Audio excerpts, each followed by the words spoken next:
¿Qué tal amigos? ¿Cómo les va? Bienvenidos, buenos días. Lunes 21 de marzo del 2025, nuevamente aquí en este espacio, mi podcast a través de Orovisión con Yane Olmedo, justamente para hablar de esos temas que nos interesa a todos, de esos temas que concita el interés de los orenses y saber que el próximo mes de mayo, estamos hablando de mayo, si no me equivoco, el 24, se posesiona la nueva Asamblea Nacional. El oro recuperó la Revolución Ciudadana sus 2 escaños como lo había tenido en las elecciones anteriores del 2021, ¿cierto? Ahora en el 2023 llegó Cristian Vega en representación de Revolución Ciudadana y otras alianzas políticas, y hoy están ya 2 asambleístas por la Revolución Ciudadana que forman parte de los 5 que llegarán en representación de la provincia de El Oro. Nuestra invitada de hoy es Noemí Cabrera. Ella ya tuvo funciones como asambleísta cuando fue alterna y representó al asambleísta anteriormente Carlos Zambrano. Bueno, el pueblo, los orenses decidieron en su mayoría por esta representación. Mi querida Noemí, son 2 asambleístas de la Revolución Ciudadana que llegan a la Asamblea Nacional. ¿Cuál es la prioridad que existe del bloque de la Revolución Ciudadana para trabajar en beneficio de la provincia de El Oro? Bienvenida a Orovisión. Muchas gracias, Janet. Qué gusto poder compartir este espacio junto a una mujer profesional a carta cabal. Quiero enviar mi saludo ferviente a todos y todas que nos están mirando a través de este importante medio. Qué importante también es diversificar las voces, querida Yane. Siempre yo recalco eso de los medios de comunicación, y para mí es un privilegio poder compartir este espacio para hablar de temas importantes para nuestra provincia. Agradecida contundentemente con nuestro pueblo orense que nos ha dado ese respaldo. Ese respaldo a nosotros nos compromete a seguir trabajando para que nuestros hermanos orenses tengan la clara convicción de que tienen su representatividad y que tienen estas autoridades que les van a escuchar y que van a trabajar desde las asambleas ciudadanas, desde los territorios, en la construcción de normativas legislativas para favorecer a la mayoría de los orenses y de todos los ecuatorianos. Noemí, hay un tema que nos preocupa a los orenses. Si bien es cierto, sabemos cuáles son las funciones de un asambleísta, que es legislar y fiscalizar, ¿cierto? Dentro de la asamblea. El ministro de Obras Públicas, Roberto Luque, ha dicho que el tema de la concesión de la vía Machala-Guayaquil, estamos hablando del tramo Río 7 Tenguel, ¿cierto? Está en una zona de arbitraje legal. Es el gran problema que ya lo conocemos, ¿no? Yo, como lo dije también en un post, en una publicación del ministerio, de que es un tema que ya es conocido por los orenses, que está entrampado en un problema legal. Y ese ha sido el justificativo que hemos tenido durante todos estos años para que esta obra siga paralizada. Ustedes tienen en su agenda esa prioridad, y no solamente de ese tramo, Río 7 Tenguel, también de todo el abandono estatal que tiene la provincia del Oro en materia vial. Por supuesto, querida Janet, mira, si nosotros nos ponemos a mirar, no podemos transitar, no podemos viajar, el turismo está interrumpido, el sector productivo está afectado. Las vías que conectan a los cantones, a las parroquias, están totalmente destruidas, tanto de la responsabilidad que tienen las prefecturas como las de materia nacional, que en este caso le corresponde al ministro de Obras Públicas. Han referido de que van a hacer una atención. Nosotros necesitamos hacer procesos importantes de fiscalización. Mira, aquí te comento, el día martes estuve principalizada, hicimos todos los pedidos de información que sean necesarios, inclusive al Ministerio de Transporte y Obras Públicas, porque necesitamos que nos den respuestas, principalmente con estas afectaciones invernales que tuvo la parte alta y que algunos tramos colapsaron.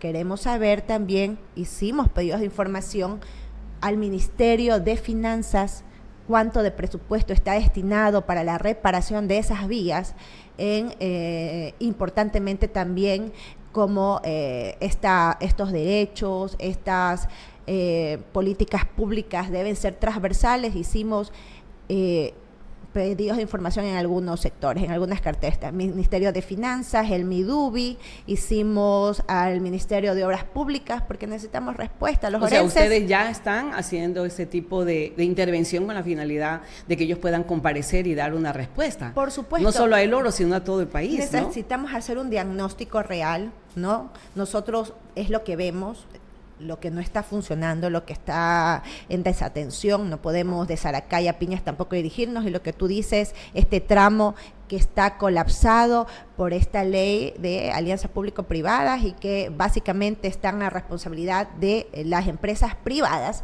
Sin embargo, no está de más que el legislador pueda hacer procesos de fiscalización para que den respuestas. Y también esto es competencia de los ministerios de hacer esa labor importante, ya que las cláusulas que tienen, nosotros hicimos pedidos de información ahí en el 2023, porque esto, como tú decías, no es de ahora. ¿Qué nos dijeron? ¿Qué nos respondió en ese entonces cuando llamamos a comisión, en la Comisión de Desarrollo Económico, al ministro de ese entonces? Nos respondió que la obra estaba completada el 60% y que a partir del 60%, porque eran los peajes que estaban cobrando, la obra no estaba terminada, y que a partir del 60% de la construcción de la obra, ellos podían emitir estos cobros para hacer la construcción y los mantenimientos. Ahí hubo algunos nudos críticos que tenemos que revisarlo, pero siempre creo que cuando nos unimos todos los legisladores podemos hacer algunos cambios y procesos importantes. O sea, es un tema que tiene que cerrarse definitivamente, como que la provincia ya no espera más, mi querida Noemí. Es una obra concesionada hace, si no me equivoco, 9 años, una obra que está abandonada, que ha estado en constantes problemas legales, sí, lamentablemente, con algunas acciones de protección para que no se cobre el peaje. Se hizo la revisión de la concesión de la vía, porque lo conocemos de primera mano. Pero ¿hasta cuándo? O sea, ¿hasta cuándo está entrampada esta obra y hasta cuándo esperamos los orenses? Y mire que en ese sentido, Yane, aquí te comento, muchos legisladores han tenido un silencio cómplice, no solamente en esas circunstancias de fiscalización, sino en materia de seguridad, en todo lo que le está pasando a nuestra provincia del Oro. Silencio cómplice, ninguno ha levantado la voz y eso es lamentable. Necesitamos tener una voz transparente, que no tenga compromisos y que vaya realmente a legislar y a hacer un trabajo por la gente, porque es la gente la que a nosotros nos da el voto y nos dice, oiga, vea, vaya, cumpla sus funciones. Si usted quiere reelegirse, ya no le vamos a dar el voto la próxima vez si usted no hace ese trabajo. Y así pasó. Muchos legisladores que se reeligieron, que estuvieron en la contienda para la reelección, no tuvieron ese espacio. Y yo creo que en este caso sí tenemos que dignificar y hacer un trabajo coherente con las realidades que estamos viviendo. Y Noemí, para no salirnos del tema de las emergencias, el tema de seguridad, por supuesto, creo que es la prioridad número 1, pero estos momentos nos está tocando estas emergencias, lo que está pasando, por ejemplo, en Esmeraldas, donde luego de que se dijo que hubo un rompimiento de la tubería, ya que conduce el crudo, por una falla de un deslave se fue llevando parte, pero ahora aparece la misma ministra que dijo eso en el mes de marzo, a los primeros días de este problema, de este derrame de petróleo, ahora dice que es un sabotaje, que tienen pruebas de que es un sabotaje, incluso están responsabilizando a personas de la Revolución Ciudadana, de RC5.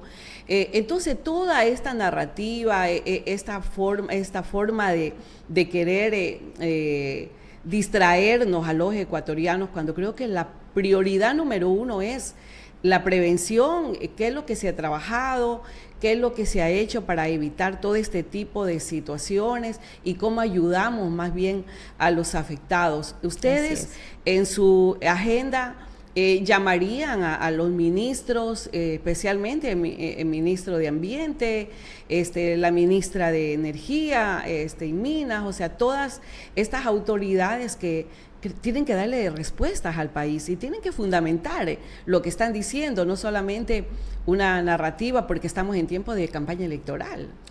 Así es, Jane. Mire, con mucha preocupación veo, este gobierno es el gobierno de la mentira, de la persecución, del odio, de los sabotajes.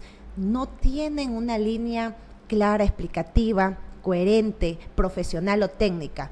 Escuchar a la ministra Inés Manzano, realmente a nosotros no se trata de género, ¿no? Porque también es mujer, pero se trata de inoperancia. Y en este caso, decirle a la gente que es un sabotaje sin asumir responsabilidades y ni siquiera con un plan de atención, un plan de contingencia para poder sostener. Tan solo, querida Yane, mirar que la ministra Inés Manzano, posterior a los 4 días de que pasó este desastre en Esmeraldas, aparece, porque estaban de farra. Entonces, esa es la indolencia que estamos viendo en este gobierno y, por supuesto, nosotros hacemos todos los procesos de fiscalización. Lo que pasa en Esmeraldas se podría decir, es la punta del iceberg de lo que pasa en materia ambiental en todo el país. Aquí en nuestra provincia del Oro talan manglares, hay tala de árboles, aquí no hay un control. Es básicamente muy parecido, ¿no? Eso a nosotros nos deja un mal sabor. Nosotros realmente, como Revolución Ciudadana, como activista política, independientemente no de la camiseta que llevamos, necesitamos hacer esos procesos de fiscalización. Si bien es cierto, el proceso de fiscalización de autoridades, como usted lo sabe, mi estimada Noemí, el proceso de fiscalización de autoridades seccionales, provinciales, ellos tienen sus propios fiscalizadores, ¿no? Que en este caso deberían ser los consejeros, que son los alcaldes de cada cantón de la provincia del Oro, ¿no? Y lo que refirieron también es el tema del agua que había dado el gobierno en unos tanques de gasolina.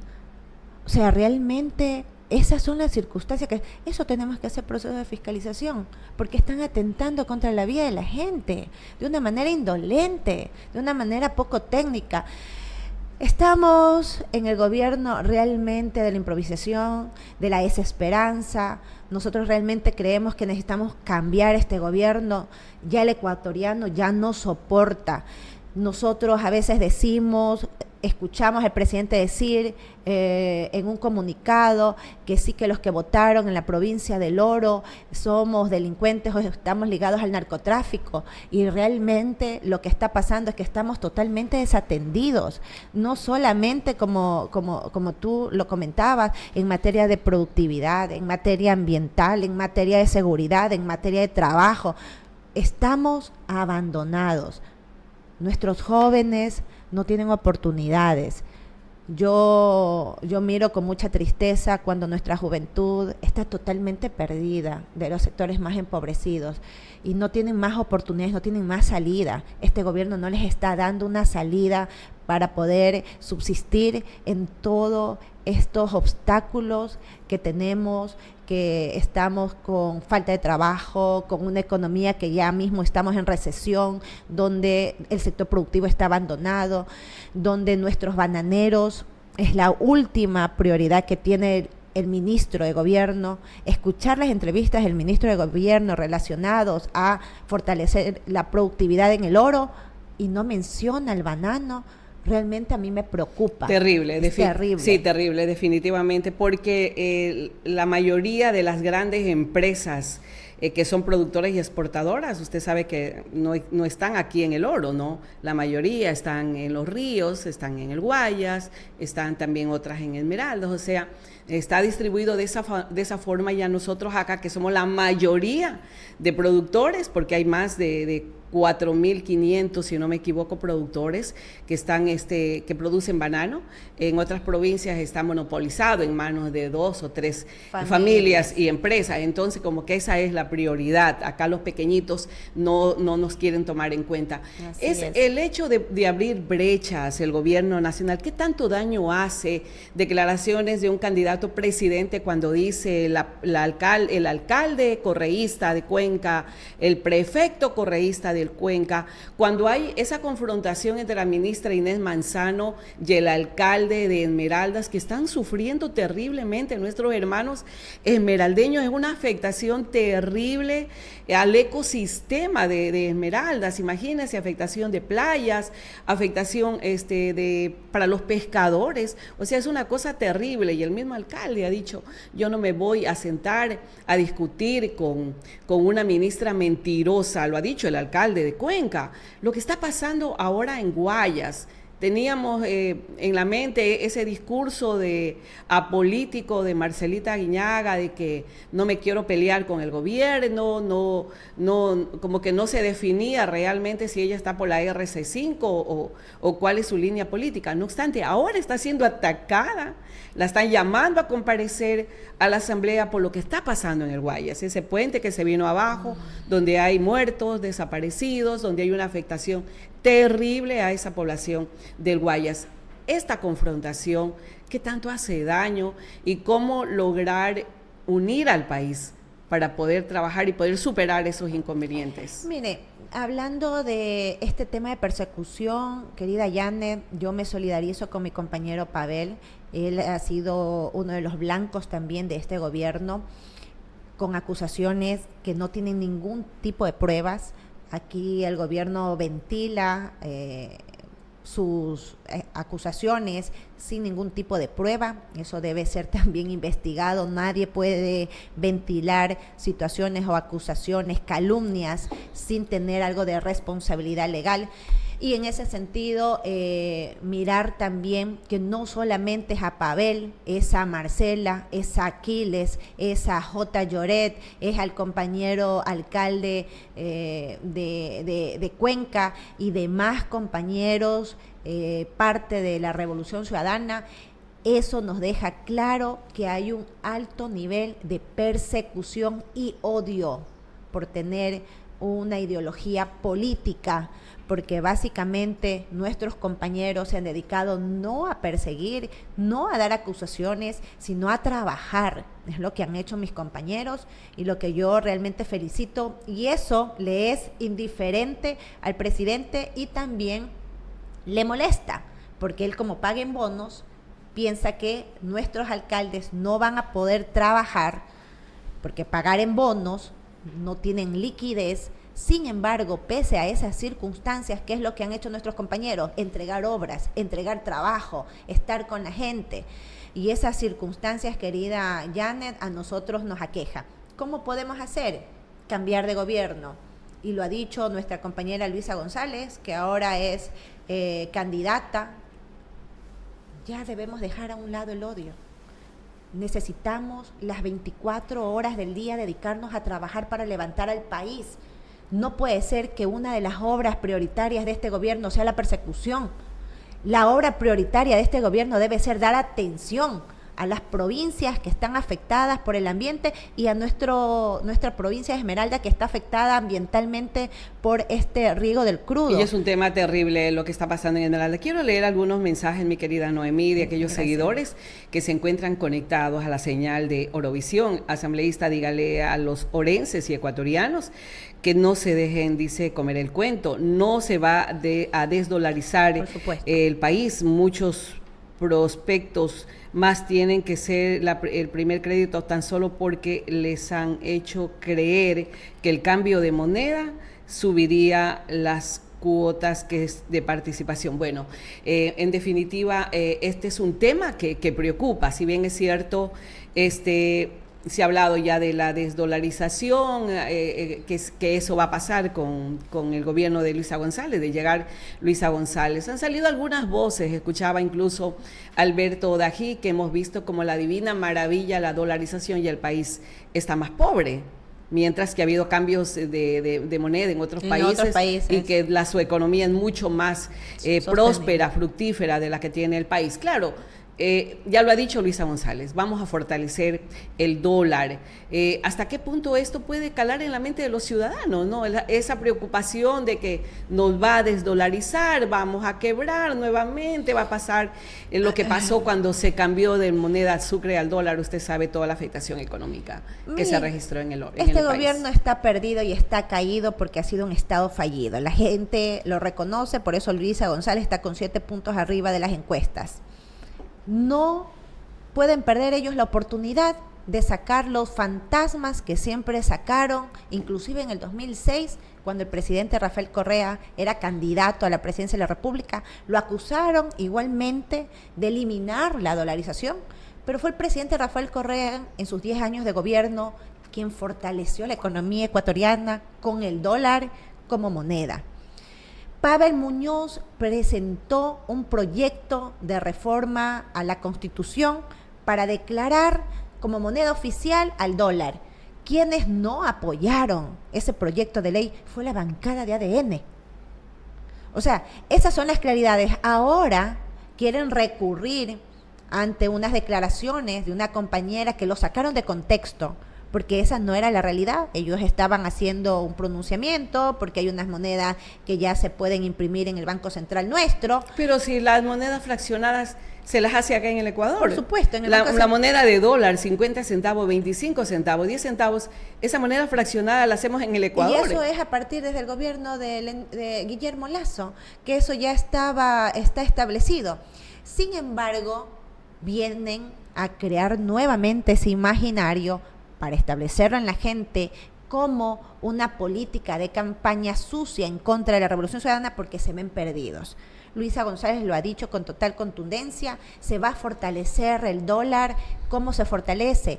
Dando trabajo, haciendo inversión pública, trayendo la inversión extranjera, fortaleciendo la economía de los sectores, de los territorios, así como la microeconomía y la macroeconomía.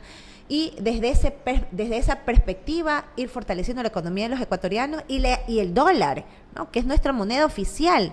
No podemos mirar hacia otras situaciones cuando la situación del Ecuador está en crisis. Y se puede prever inclusive un estado de recesión económica cuando tenemos fugas de capitales, cuando el dinero se va a cuentas offshore fuera del país y no tenemos el circulante en los territorios. De esa forma se va destruyendo la dolarización. ¿Qué necesitamos? Invertir en el Ecuador, invertir en trabajo, invertir en la gente, invertir en obra pública, invertir en mano de obra. Esa es la forma de fortalecer, lo ha dicho González, ella lo va a hacer con total contundencia, ha hecho sus pronunciamientos. Estamos con la presencia de la asambleísta recién electa, por votación popular, Noemí Cabrera. Usted ya estuvo también en la asamblea representando a Carlos Zambrano en su tiempo. Le hago esta pregunta, la prioridad netamente del bloque de la Revolución Ciudadana en materia de seguridad. ¿Cuál es la propuesta que ustedes llevan a la Asamblea? ¿Cuáles serán los primeros pasos que darán para poder recuperar al país de las garras del crimen organizado? Querida Janet, nosotros como legisladores vamos a construir todas las leyes para que ese plan de gobierno que tiene Luisa González pueda ser ejecutado. Nosotros como legisladores tenemos 2 vías. Hacer procesos de fiscalización y presionar a los gobiernos cuando estos incumplen, si hubiera una reelección de Noboa, que creo que esa no es la alternativa, ¿no? O construir todo el aparataje legislativo para cumplir esos planes que tiene Luisa González.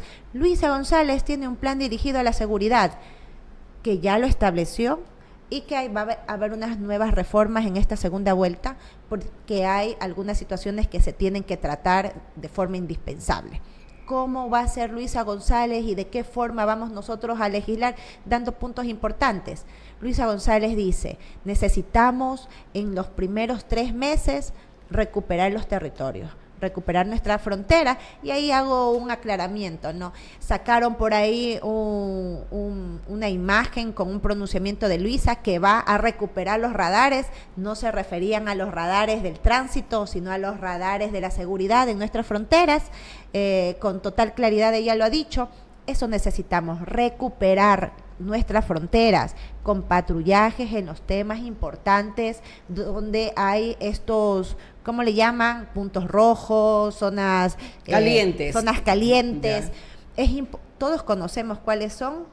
Y la Nadie policía, hace absolutamente y la policía nada. tiene toda esa información. Por supuesto. Tiene el nombre de los cabecillas, tiene el nombre de todo el grupo que lo a qué lo barrios acompaña, podemos entrar a tal hora, a qué barrios es. No podemos entrar, pero no. Y hacen operativos avisando un día antes. Y las dos bases militares que dijeron, créeme, Janet, esto es luego que la Posta publicó esto, que no habían esas bases militares en Pasaje, con mi equipo fuimos a Pasaje.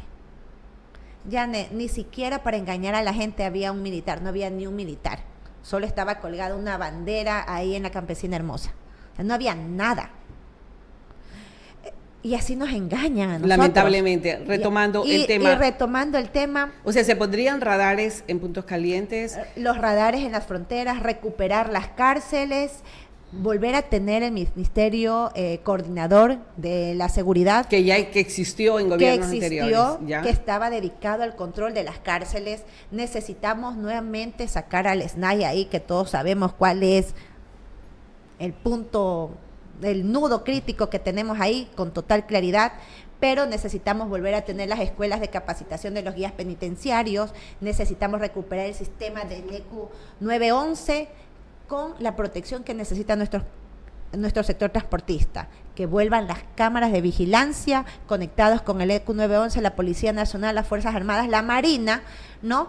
Para poder recuperar la seguridad también en el transporte terrestre, en el transporte pesado, en estas modalidades que necesitamos. 20,000 policías en el transcurso de 4 años, 1,000 patrulleros cada año.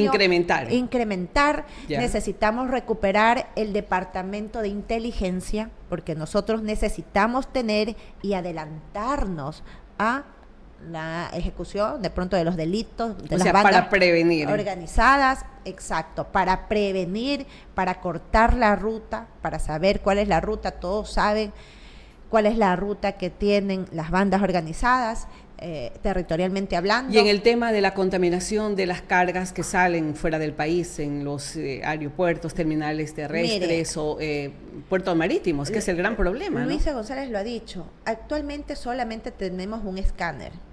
Porque cuando escáner. Ahorita está operando solo uno aquí en la aduana. Acá en la provincia del Oro. En las aduanas en general, Ya. ¿no? Por eso es el problema que tenemos en todos los puertos. Necesitamos recuperar el segundo control, el segundo escáner, que ahí es donde pasa el tema de la contaminación. Eso lo ha dicho Luisa González, recuperar el sistema de radares, de escáneres, pero también necesitamos utilizar inteligencia artificial, no solamente para que nos cambien la voz, sino también para prevenir y adelantarnos a los delitos que puedan ejecutar estas organizaciones criminales y de esa forma ir construyendo, ¿no? Pero también hay que construir ciudadanía, mi querida Noemí. Sí. Si bien es cierto, hay que recuperar, hay que buscar alternativa, logística, inteligencia artificial, como usted lo ha dicho, para poder tener un control. Y cooperación internacional también es importante aquí. Eso justamente le quería preguntar. También se habló de cooperación internacional. ¿En qué consiste eso? La cooperación internacional es incluir a los países que están relacionados al tema del narcotráfico. Por ejemplo, nosotros tenemos fronteras, pero también tenemos algunos países que tienen sus operaciones aquí. México, que de pronto no es parte de nuestra frontera, pero también tienen responsabilidad por este tema de estas complicaciones del narcotráfico que estamos viviendo. O sea, unirse a todos esos países para poder combatir. La ruta donde va, que es la Unión Europea también tiene que hacerse cargo y hacer parte de la construcción de la seguridad de nuestros hermanos países. Y desde esa perspectiva ir construyendo, ¿no? Esta corresponsabilidad de los demás gobiernos y también el apoyo que necesitamos con la tecnología, con las herramientas que necesitamos para enfrentar aquello. Pero como tú decías, no solamente es detener la violencia, sino construir la paz. ¿Cómo construimos la paz? Es dándole trabajo a nuestra gente créditos para las mujeres con tasas de 7.5, créditos de hasta $45,000 para las mujeres, para nuestros jóvenes, créditos de hasta $25,000 con tasas de 7.5, tasas preferenciales para la economía popular y solidaria, para los pescadores, para nuestros hermanos agricultores, pero además para nuestros jóvenes que han sido olvidados totalmente por este gobierno, la contratación de ellos mediante el aporte que va a dar aquí el Estado del 50% de los salarios a las empresas privadas. Por eso es también una de las aristas de trabajo de Luisa González, fortalecer la empresa privada, para que esta empresa privada pueda contratar mano de obra que tanto necesitamos a nuestra juventud. Más que nada por el tema que hay de la falta de empleo. Usted conoce que 3 de cada 10 ecuatorianos son los que tienen empleo seguro, no que están con una relación de dependencia. 7 están de manera informal y otros que ni siquiera tienen para llevar la comida a la familia. Pero hay un tema que me gustaría, para cerrar ya nuestro espacio, mi querida Noemí, ¿qué posibilidad hay? Hubo una propuesta muy interesante acá en la provincia del Oro de una candidata asambleísta. Usted conoce que la provincia del Oro tiene apenas una universidad pública, ¿no? Una población de más de 700,000 habitantes. La pregunta es, ¿ustedes acogerían la propuesta de la creación de una nueva universidad para la provincia del Oro? Que yo creo que eso puede estar en la agenda de los 5 legisladores que llegaron a la Asamblea por votación y decisión de los orenses. Mire, Luisa González hizo un pronunciamiento en Santa Rosa. Santa Rosa creemos que merece una universidad. Luisa González se ha comprometido también en eso. Nosotros también creemos. Y para ampliar los cupos, también Luisa González ha presentado la ampliación de 150,000 cupos en materia online entre carreras técnicas y universitarias. Nosotros sabemos que la infraestructura demora, pero las necesidades no esperan. Nosotros necesitamos darle los servicios y Son más de 8,000 jóvenes que no tienen acceso a la educación, solamente hay un cupo de 4,600. ¿Qué significa? Son 8,000 jóvenes que no tienen oportunidad de ingresar a la universidad. Mi querida Noemí, y en las islas que están justamente frente aquí a Puerto Bolívar, ningún joven ha tenido acceso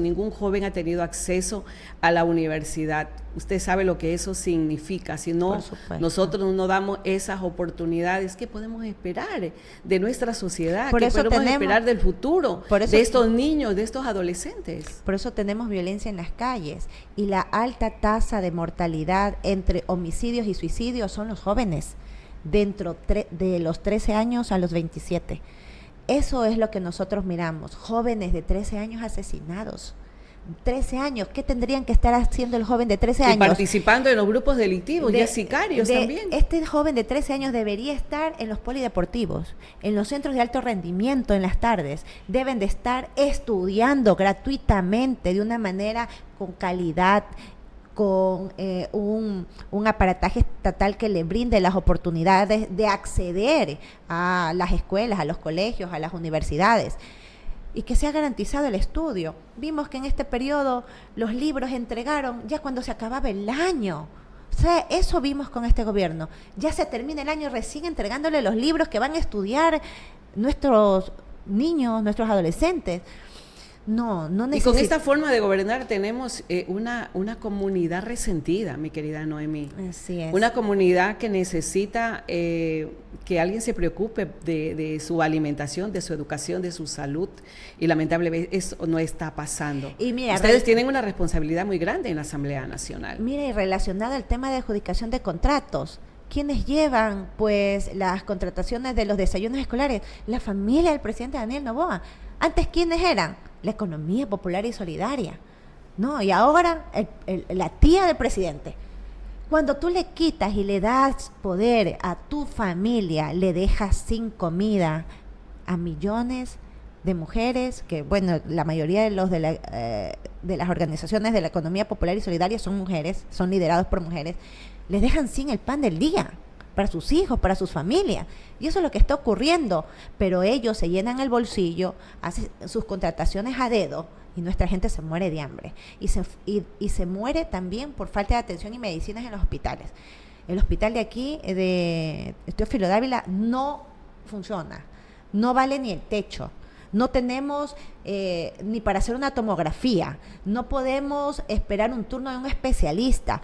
Son situaciones que agravan las necesidades que tenemos aquí los orenses, y Luisa González también se ha propuesto ahí en la construcción de un nuevo hospital Teófilo Dávila y un nuevo hospital para Santa Rosa, porque creemos que la salud es una prioridad de los ecuatorianos. Pues esa es una de las, bueno, para mí es una novedad, una nueva universidad en Santa Rosa, un nuevo hospital general en Santa Rosa, y ojalá sea con categorías como lo tiene Cuenca, como lo tiene Loja, como lo tiene otras provincias, y no nos traten como la última rueda del coche. Muchas gracias, mi querida Noemí, por su presencia aquí con nosotros, asambleísta de la provincia del Oro, Noemí Cabrera, nuestra invitada. La dejo para que se despida. Claro que sí, Yane, siempre es un gusto, me da gusto compartir con mujeres muy inteligentes, muy valiosas de mi provincia del Oro. Muchas gracias. Quiero agradecerte también por este espacio, de poder conversar, de poder dirigirme a la gente, decirle y comprometerme y ratificar mi compromiso a seguir trabajando por